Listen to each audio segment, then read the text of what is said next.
I am Paul Muad'Dib Atreides, Duke of Arrakis!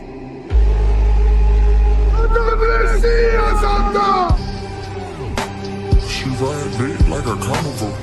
Then over having flashbacks, she gon' heat me up like a carnival.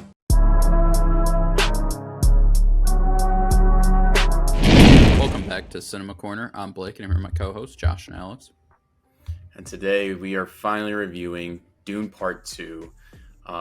Denis Villeneuve is back at it again. He brought back his stack cast, and he dropped a banger. As it currently stands, it's at a 93% Rotten Tomatoes and a 95% audience score. So both critics and audiences are loving this film, and rightfully so, in my opinion. But yeah, we're just going to get into the film. We obviously reviewed Part 1, so if you guys want to see Part 1, that video is also going to be on the screen somewhere as well. But we definitely were excited for Part 2, and it didn't disappoint. So who wants to go first into detail about this film? Josh, go ahead. Okay. Listen, I was the first one to see it out of us, I believe. It was hard to contain myself to not just spoil the shit out of the movie for you guys, because I, of course, absolutely loved the film. Was pleasantly surprised. I saw it with my girlfriend. You know, she was kind of in the same mix when it came to Dune 1 of being like, you know, it was solid.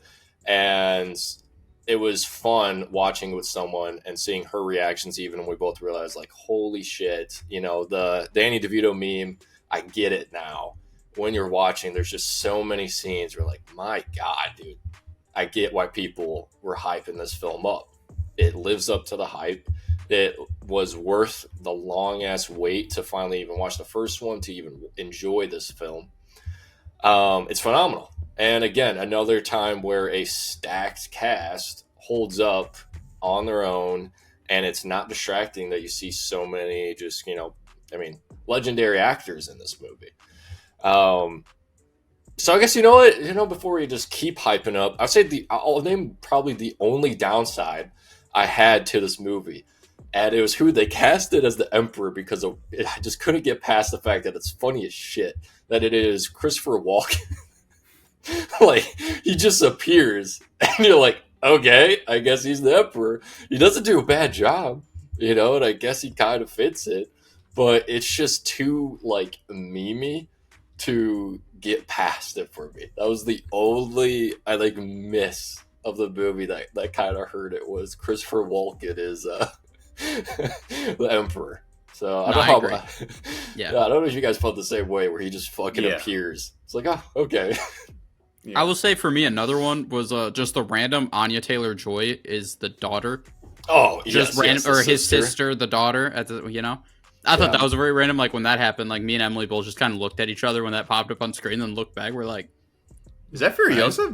That seems like the movie pretty random, but okay. But yeah, those were the two that I was just like, Christopher Walken, like you said, I was like, all right, whatever. And Anya Taylor-Joy showing up for like 5 seconds, I was like, yeah, I felt like you're in a cologne ad for a second when she just appears. There's no context at all before mentioning the sister, pregnant, anything. She just appears, and it looks like a cologne ad, like they're in like a beach or some shit. And it's like, okay, all right. Those are the only two things that I was just like, interesting. But other than that, yeah, I agree. No, yeah. Okay, what else can I say to the film? I mean, action definitely increases in this. The battle scenes, listen, it may get annoying at this point how many times I reference, just because it's my standard. But when it comes to fight scenes, my standard is Game of Thrones level of conflict, and just the quantity of units that are out there on the field. It reaches that. You know, this movie hits that level where you have the mass battle when the worms are coming out, and it actually sticks with the battle for a bit instead of just immediately cutting to something else, which so many films do. You actually get to see it. You get to experience the fights. And, of course, it looks beautiful while it's happening, too. So the emotion, the music with the fight scenes, it just improves on the first one in every category. There's an improvement and not a single drawback. So it's very easy to compliment this film. As well as, I think Timothée Chalamet really steps it up. You know, me and Blake, I think we both can admit biggest part of being Dune doubters originally was because of his casting. And this one, he was great in Dune 1, and this one he solidifies it as like, goddamn, all right, he can play an action star. His voice lines were amazing. Anytime he was even yelling, it's like, goddamn, you're feeling it. Even though he's, a smaller guy, he felt powerful. His fight scenes were nice. The choreography for all the fight scenes were phenomenal, especially his big one-on-one. I actually had my heart beating, even though it's like, Ratha, yeah, that was intense. They did an amazing job there. There was almost like no cuts too. So it's hard to not just keep on going. So how about you guys? Yeah, I mean, I agree. This could be a super long review if we all just want to sit here and suck this film off, and it's deserving of that, though. It is, like, it's just deserving of that. Like you said, I don't want to touch too much on all this stuff you just said, because like we said, not make this forever.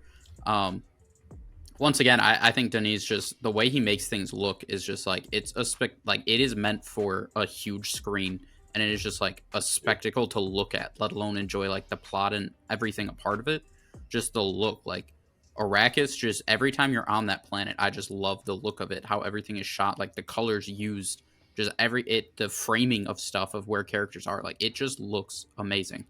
And it almost got to the point where, like, in the beginning, like I would say probably like the first act, you're pretty much all in Arrakis, and then we go see like Phaedroth and we go over there, and it's like almost like when we went there and it was like black and white, I was like, this is kind of cool, but a part of me was like, I kind of just want to get back to Arrakis because I just love that planet and everything going on with that planet. But I mean, even that being all black and white was cool. The way the fireworks looked in the black and white was cool. Austin Butler did a really good job.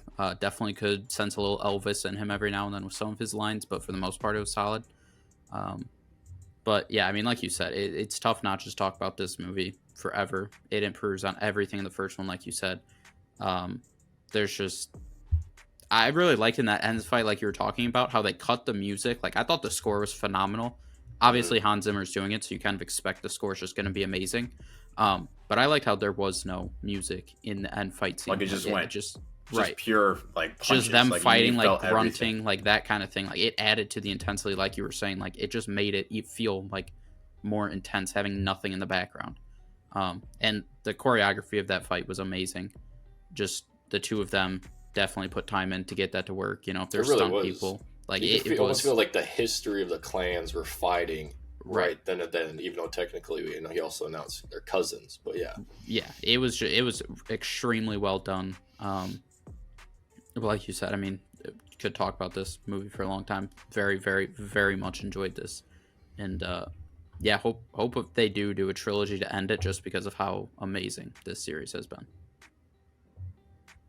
I mean, I don't know what else I could say that you guys haven't said already. I'll just add a little bit to what you said about Denis and his style of directing. It's visually pleasing to watch. You know, it's not many people that can really balance making a movie look as well and as beautiful as, I mean, especially these two films do, and also like hit with the plot and hit with the story and have us engaged in both visually and in the actual story within itself. And he managed to do it again.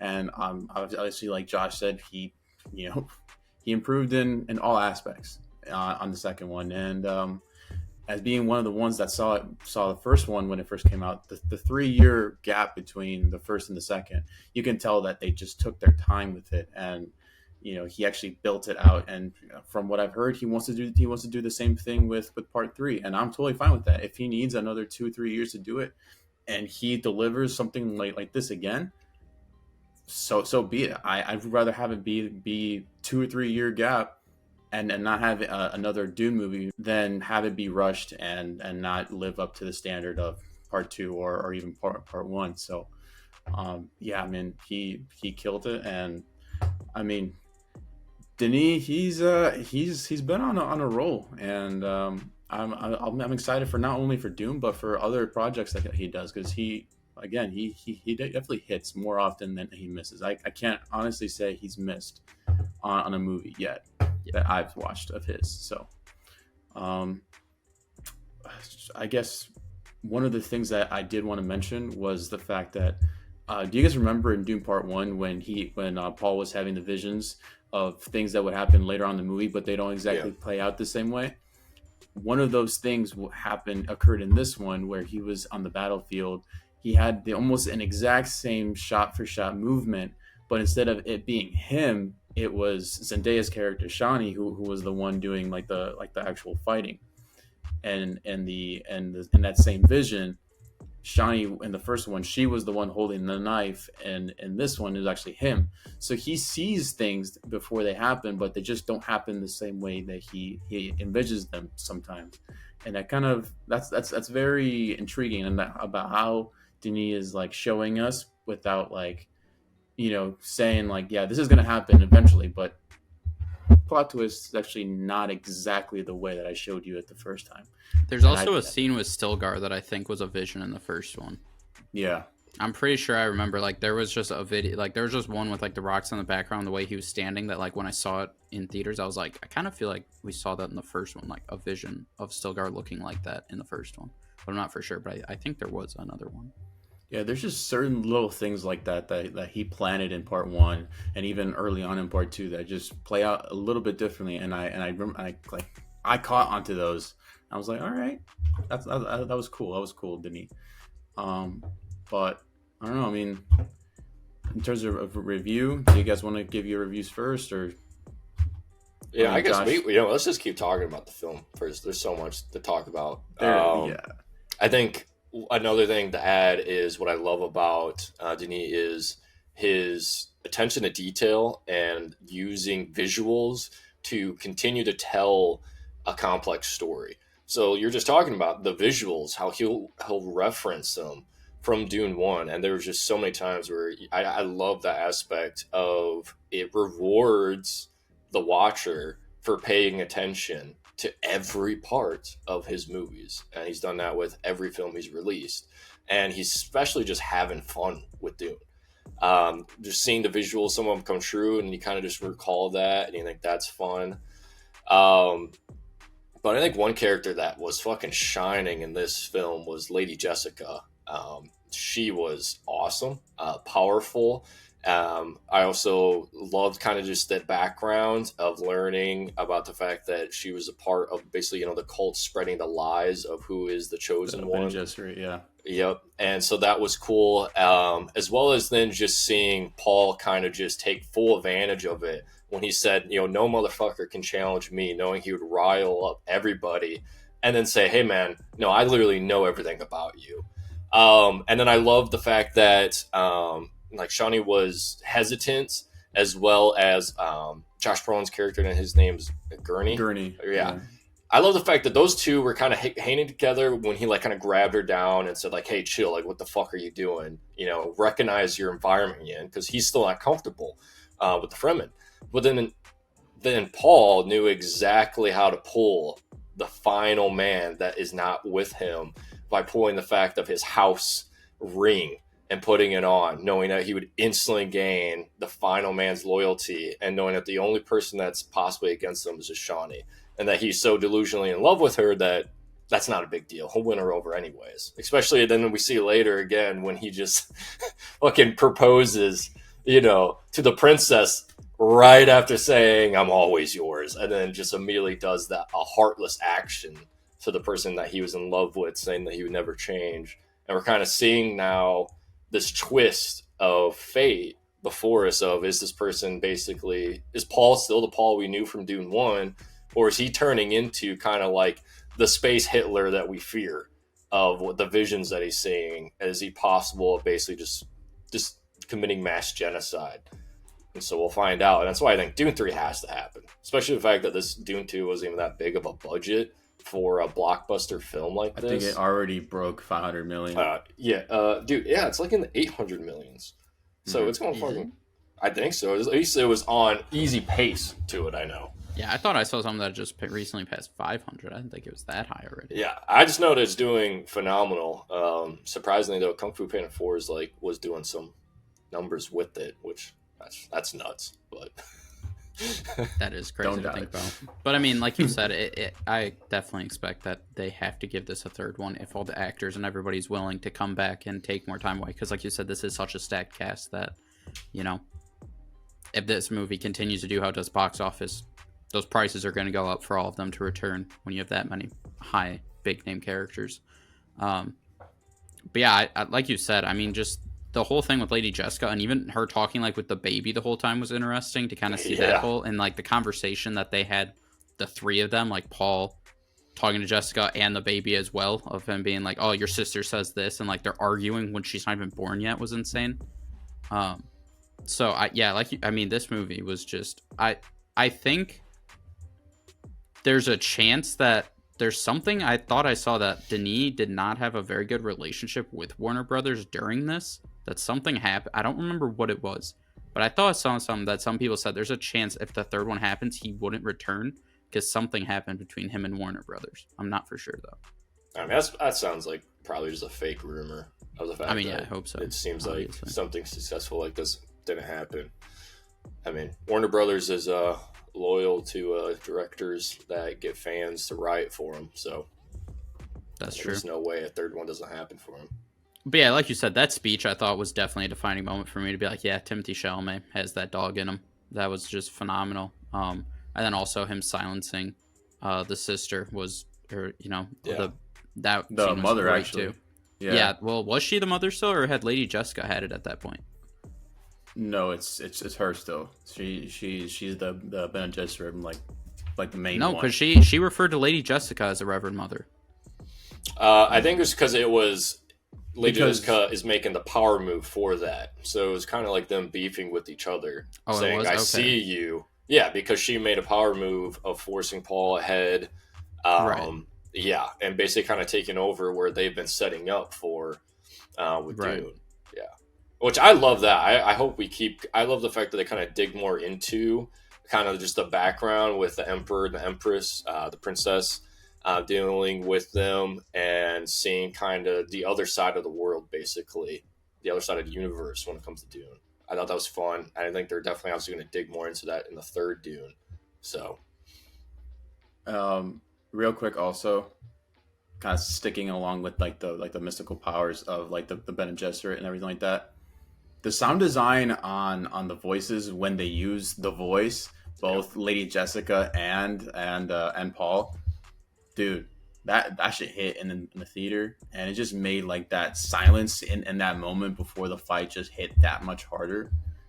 Man, top notch filmmaking, honestly, from top to bottom, sound design, score, cinematography, everything, dude. Visual effects. I mean, this should be like the standard, like this and what like Avatar did with the Way of Water. Like that is what should be expected, not like this half-baked garbage that, you know, big studios like recently Marvel are doing with pushing these what do you call them, special effects artists to pump this thing out. Instead, you get these 3-year projects that take their time. They're not like crunching them to do this. Well, and they're shot on a bunch of different CGI, locations. Yeah, and that as well. So that also helps too. Yeah.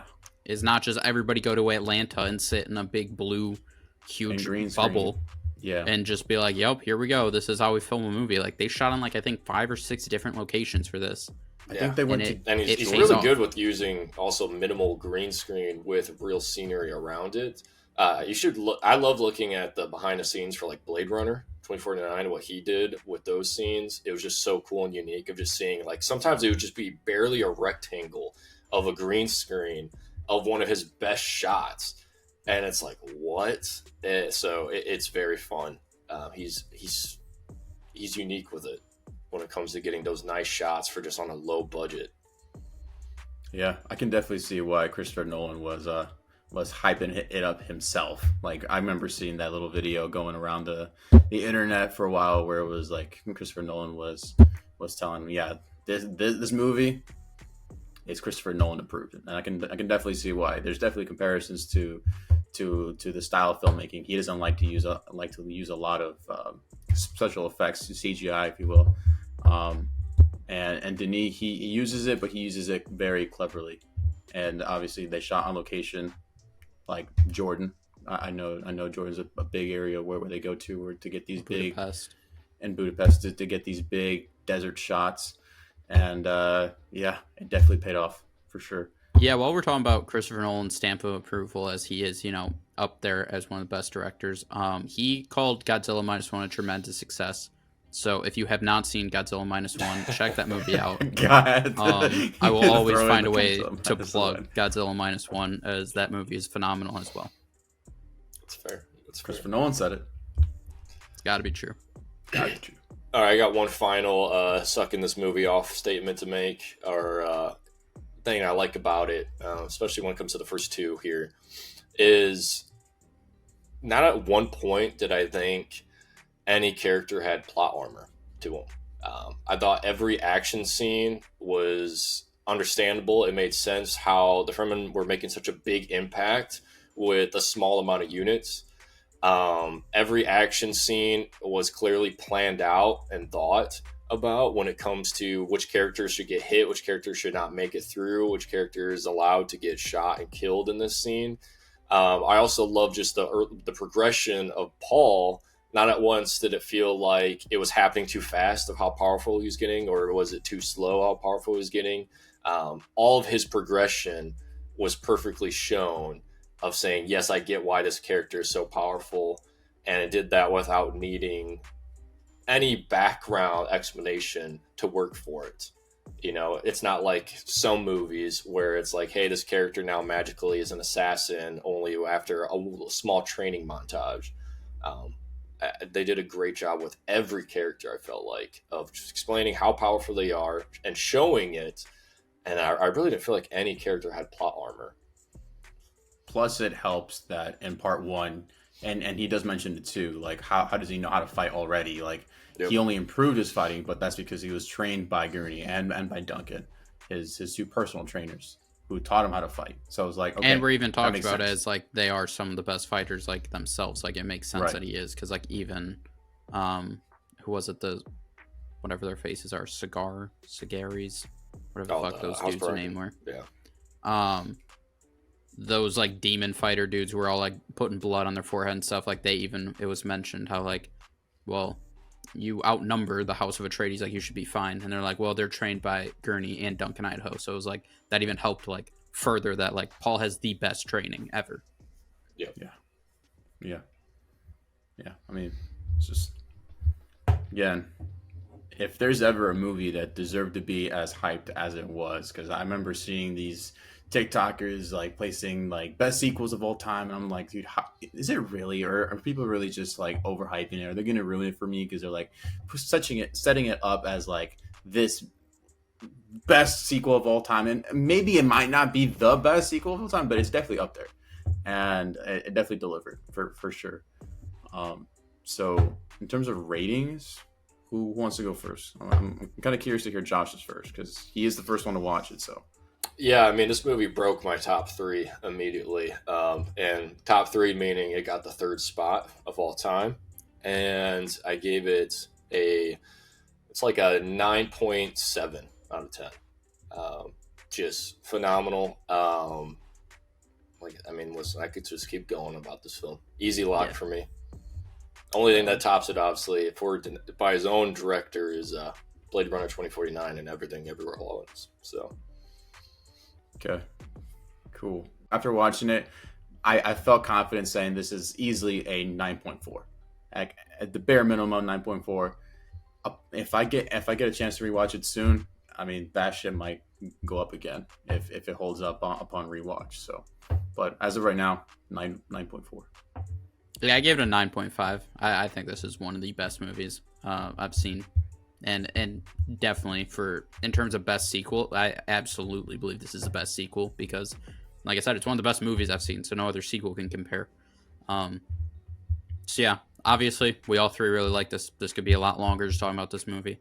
There's a lot of stuff we didn't touch on too much because, like we said, this could go for a while. the whole planet about about the Harkonnens we didn't even like dive too much deep into. Like, listen, this is a great movie. black and white shit. I mean, it's a hell of a movie for sure. So definitely go out. You and know, watch it. this is absolutely one that is worth seeing many times in theaters before it leaves, and hopefully it gets re-released in theaters over the years, because it is definitely meant for a huge screen and loud and all three things. So that's going to do it for this video. As a closing thought, I just want to say for everyone out there, find somebody who believes in you like Skarsgård believed in Paul before Paul believed in Paul. Listen, Al-Gaib! All right, just find somebody like that in your life. Lisan Al-Gaib. Yeah, I was dying laughing so many times. I loved it. Skarsgård was goated. Yeah. That's going to do it for this video. As always, like the video, subscribe to the channel, and we'll see you guys in the next one.